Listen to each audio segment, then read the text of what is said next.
दोस्तों, स्वागत है आपका मेरे YouTube चैनल इंग्लिश बाबू पर। और आज मैं फिर हाजिर हूँ आपके साथ एक नई स्टोरी लेकर। और दोस्तों, आज जो स्टोरी मैं आपके लिए लेकर आया हूँ ये एक मॉरल स्टोरी है। बहुत ही अच्छी, प्यारी, मज़ेदार कहानी है। कहानी सुनने में आपको मज़ा आएगा।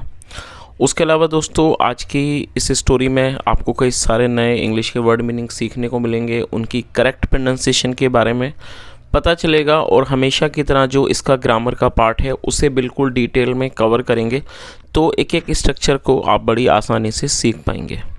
तो चलिए दोस्तों, आज की इस कहानी को हम शुरू करते हैं। और सबसे पहले कहानी का टाइटल देखते हैं। कहानी का टाइटल है द टाइगर्स गोल्ड बैंगल। क्या मतलब हुआ दोस्तों? टाइगर के बाद एपिस्ट्रोफी एस है, जिसका मतलब होता है का, की, के। जब हम किसी नाम या व्यक्ति के साथ कुछ जोड़ना चाहते हैं तो एपिस्ट्रोफी एस का यूज़ किया जाता है।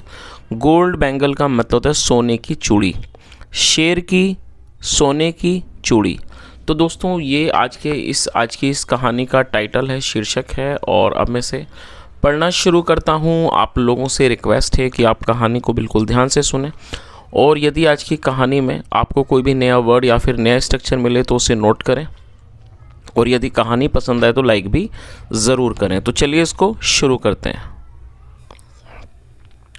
Once upon uh time uh thief lost his way in the jungle after stealing a gold bangle from a rich woman's house। क्या अर्थ हुआ?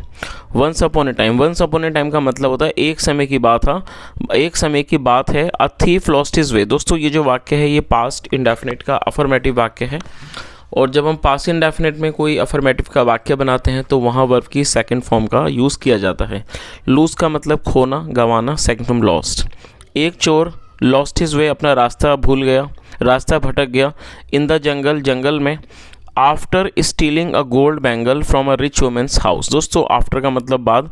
और जब हम बिफोर, आफ्टर, विदाउट का यूज़ करेंगे उसके बाद हमेशा ही वर्ब की फोर्थ फॉर्म लगाई जाती है। स्टील का अर्थ होता है चुराना और ये फोर्थ फॉर्म है। आफ्टर स्टीलिंग, चुराने के बाद। अ गोल्ड बैंगल, एक सोने की चूड़ी। From a rich women's house, एक अमीर महिला के घर से। तो इस तरह से पूरी लाइन का क्या अर्थ निकला कि एक समय की बात है। एक चोर जंगल में रास्ता भटक गया। After stealing a gold bangle from a rich women's house, मतलब एक अमीर महिला के घर से सोने की चूड़ी चुराने के बाद एक चोर जंगल में रास्ता भटक गया। As he was wandering in the jungle a ferocious tiger attacked him and ate him up. As he was wandering in the jungle. दोस्तों, वॉन्डर का मतलब होता है इधर उधर भटकना। और ये पास्ट कॉन्टिन्यूस का वाक्य है जहाँ पर वॉज वर्ब के साथ आईएनजी फॉर्म का यूज़ किया जाता है। As he was wandering in the jungle मतलब जब वह जंगल में भटक रहा था। A ferocious tiger, ferocious adjective है जिसका मतलब होता है खूंखार। एक खूंखार शेर ने अटैक्ड हिम, उस पर हमला किया। एंड एट हिम अप, और उसको खा लिया। The tiger picked up the bangle and hid it in a safe place as he did not know what to do with it. क्या अर्थ हुआ? The tiger picked up the bangle. दोस्तों, ये भी पास्ट इंडेफिनिट का वाक्य है जहाँ सेकंड फॉर्म लगाई गई है। पिक मतलब उठाना, second form picked. The tiger picked up the bangle, शेर ने चूड़ी को उठा लिया। एंड हिड इट, और आप इसे नोट कर लीजिए, हाइड मतलब छुपना, छुपाना। और ये सेकंड फॉर्म है। एंड हिट इट, और उसको छुपा दिया। इन अ सेफ प्लेस, एक सुरक्षित स्थान पर। एज, क्योंकि। ही डिड नॉट नो, क्योंकि वह नहीं जानता था। What to do with it, कि वो इसके साथ क्या करे। चलिए आगे देखिए। आफ्टर सम ईयर्स का मतलब हुआ कि कुछ सालों के बाद। When he grew old and weak. दोस्तों, ग्रो का मतलब आयु का बढ़ना, और ये पास्ट इंडेफिनिट का वाक्य है तो सेकंड फॉर्म लगाई गई है। आफ्टर सम ईयर्स मतलब कि कुछ सालों के बाद। When he grew old and weak, जब वह बूढ़ा और कमज़ोर हो गया। ही रिमेंबर्ड, रिमेंबर का मतलब याद आना, second form remembered. He remembered about the bangle, उसे चूड़ी के बारे में याद आया। ही न्यू, और दोस्तों ये भी पास्ट का वाक्य है जहाँ सेकंड फॉर्म लगाई गई है। ही न्यू, वह जानता था। The greed of human beings, मतलब कि लोगों, ग्रीड का मतलब लालच। He knew the greed of human beings for the gold. वह सोने के लिए लोगों का, मतलब कि ह्यूमन बींग्स का इंसानों का लालच को जानता था। तो पूरी लाइन का क्या अर्थ हुआ कि वह सोने के प्रति इंसानों के लालच को जानता था। ही डिसाइडेड, उसने फैसला किया, डिसाइड का मतलब निर्णय करना, फैसला करना, उसने फैसला किया to make use of the gold bangle, सोने की चूड़ी का इस्तेमाल करने का, टू अरेंज, प्रबंध करने के लिए, फॉर द ईजी प्रे, एक आसान शिकार के लिए। तो पूरी लाइन का क्या अर्थ निकला कि वह इंसानों का सोने के प्रति लालच को जानता था और उसने फैसला किया कि वह इसका इस्तेमाल करेगा, इसे काम में लेगा अपने आसान शिकार का प्रबंध करने के लिए। चलिए आगे देखिए। He hid behind the tall grasses and began to wait for a human being to cross from there. क्या अर्थ हुआ he hid from behind the tall grasses? दोस्तों ये भी पास्ट इंडेफिनिट का ही अफर्मेटिव वाक्य है जहाँ सेकंड फॉर्म लगाई गई है। ही हिड, वह छुप गया, बिहाइंड द टॉल ग्रासेस, ऊंची ऊंची घासों के पीछे, एंड बिगेन टू वेट, और वो इंतज़ार करने लगा, फॉर ए ह्यूमन बीइंग, किसी इंसान का, टू क्रॉस फ्रॉम देयर, वहाँ से गुजरने का। तो इस तरह से पूरी लाइन का क्या अर्थ निकला कि वह ऊंची ऊंची घासों के पीछे छुप गया और वह किसी व्यक्ति का, इंसान का इंतज़ार करने लगा, टू क्रॉस फ्रॉम देयर, वहाँ से गुजरने का।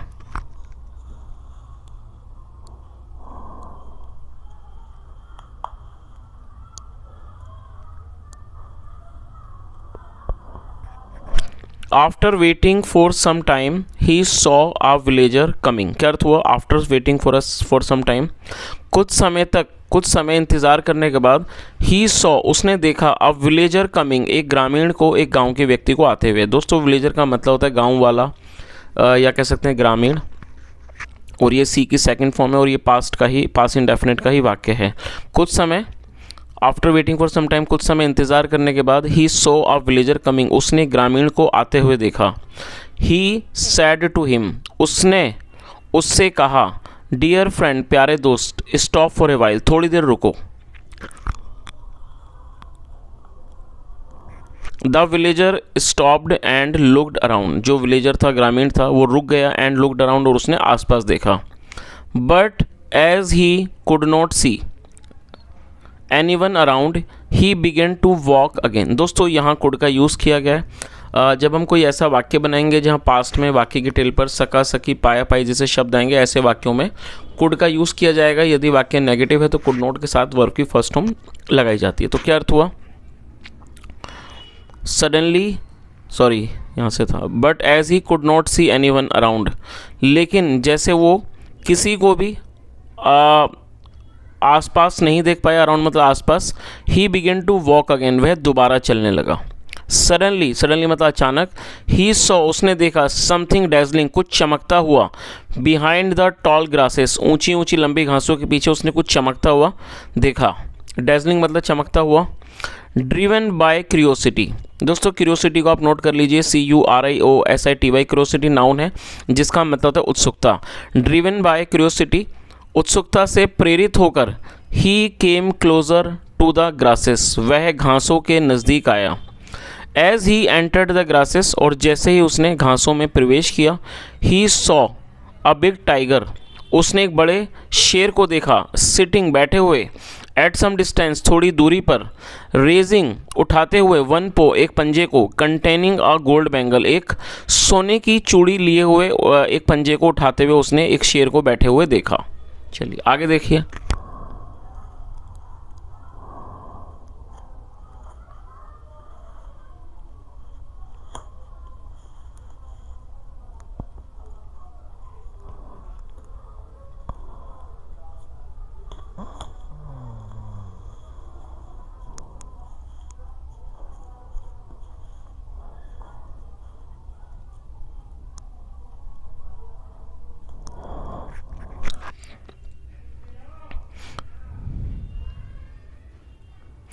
Trembling with fear the villager was about to run away. दोस्तों ट्रैम्बल का मतलब कांपना, और विद का यहाँ पर कंजक्शन के रूप में इस्तेमाल किया गया। वैसे विद का मतलब साथ होता है, लेकिन यहाँ पर एक कंजक्शन है तो यहाँ इसका मतलब है से। और फियर अर्थ का मतलब होता है नाउन, सॉरी, फियर नाउन है, साथ में वर्ब है, यहाँ इसका नाउन के रूप में प्रयोग किया गया जिसका मतलब होता है डर या भय। तो क्या अर्थ हुआ?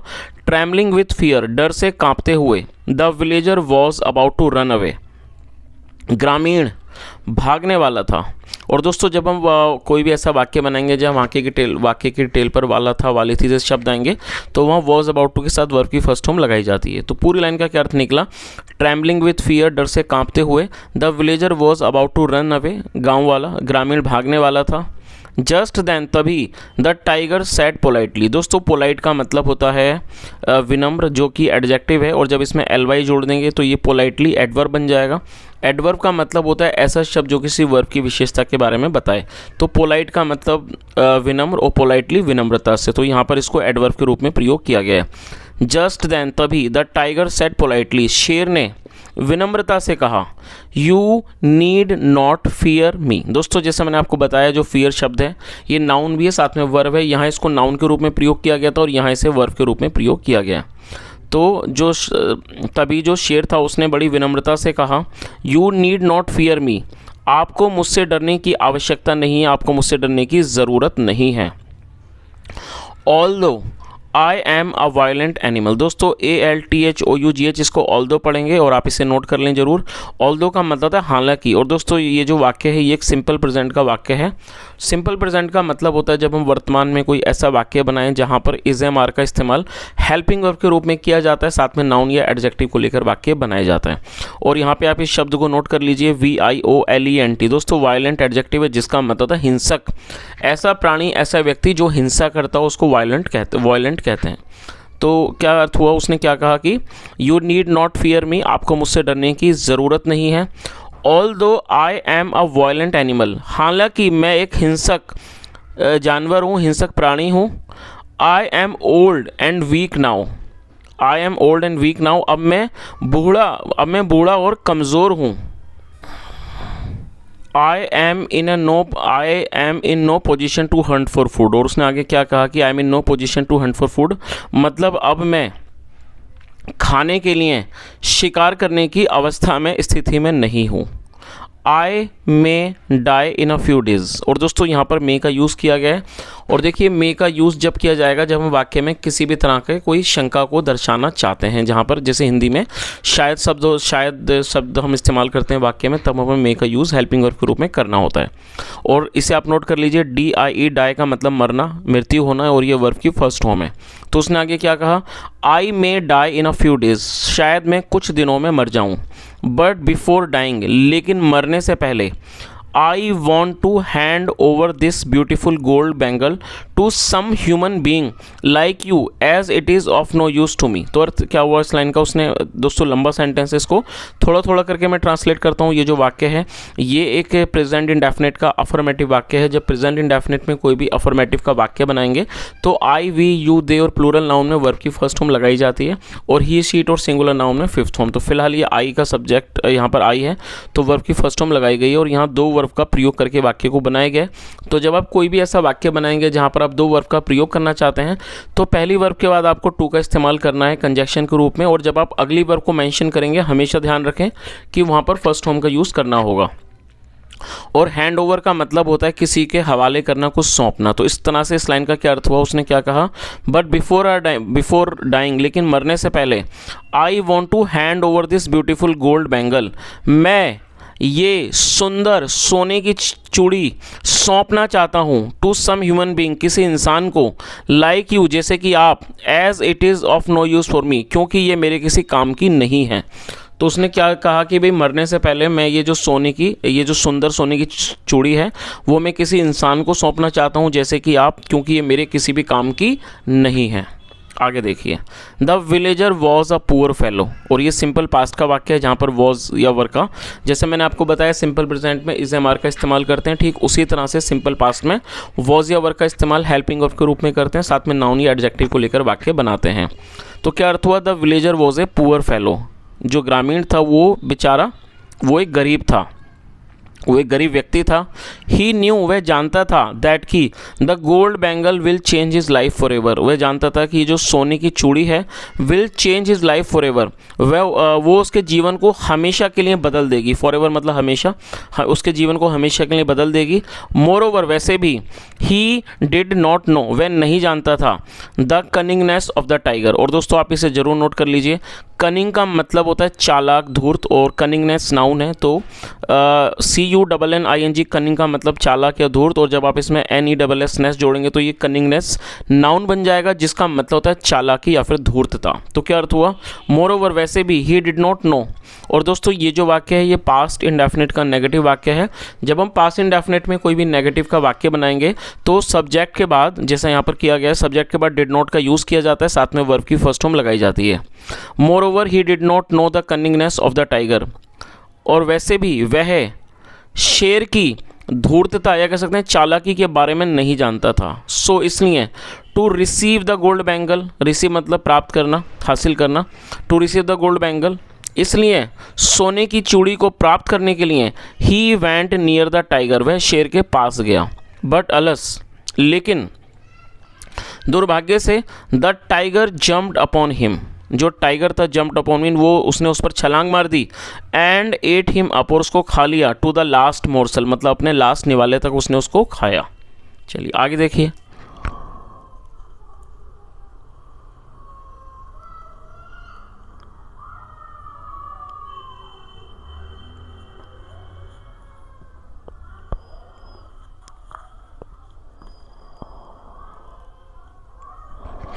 दस, इस प्रकार से, the tiger managed to get his first meal luring a human being. दोस्तों ल्योर का मतलब ललचाना, आप इसे ज़रूर नोट कर लें। तो क्या अर्थ हुआ? इस प्रकार से टाइगर ने अपनी जो पहली मील थी, पहला भोजन था, उसका उसने प्रबंध कर लिया, ल्योरिंग अ ह्यूमन बींग, एक इंसान को ललचा कर। सिंस देन, तब से, he began to allure any human being, और वो और भी मतलब कि लोगों को ललचाने लगा, who happened to cross from there, जो वहाँ से होकर गुजरते थे। The greed of the human beings, जो ग्रीड था, लालच था ऑफ ह्यूमन बींग्स, इंसानों का, made it very easy for him, उसने मतलब कि इस चीज़ को उसके लिए बहुत आसान बना दिया। To get a tasty and easy meal, मतलब एक स्वादिष्ट और आसान भोजन मिलने की जो चीज़ थी उसको उसने बहुत आसान बना दिया। He thus spent the remaining days of his old age in comfort and plenty, और इस तरह से उसने अपने जो रिमेनिंग डेज थे, बचे हुए उसके जीवन दिन थे, ऑफ हिज ओल्ड एज, अपने बुढ़ापे के, उसने वो बिताए। स्पेंड मतलब बिताना, खर्च करना, इन कम्फर्ट एंड प्लेंटी, बहुत भरपूरता से और एक आराम के साथ उसने, कंफर्ट के साथ उसने अपने जीवन के बचे हुए दिनों को गुजारा। चलिए, तो दोस्तों इस तरह से छोटी सी कहानी ख़त्म होती है अच्छे से मॉरल के साथ। जो मॉरल है वो यही है कि हमें कभी भी लालच नहीं करना चाहिए, क्योंकि जो लालच है वो इंसान को संकट में डालता है। So friends, this was the today's story. I hope you enjoyed the session, and in today's story, if you liked the story, do like this video and subscribe the channel if you have not subscribed, and press the bell icon so that you can get the notification whenever I upload a new video. And guys, apart from this, it's my humble request that if you have anything to say, do say this in the comment section. And if you want to share your feedback, valuable feedback, your any suggestion, you are most welcome. Just go to comment section and write your feedback there, and maybe if you have any suggestion to improve the quality of our channel or to improve the quality of the content, so you are requested to kindly share your valuable feedback in the comment section. Thank you so much for listening. Have a nice day and bye.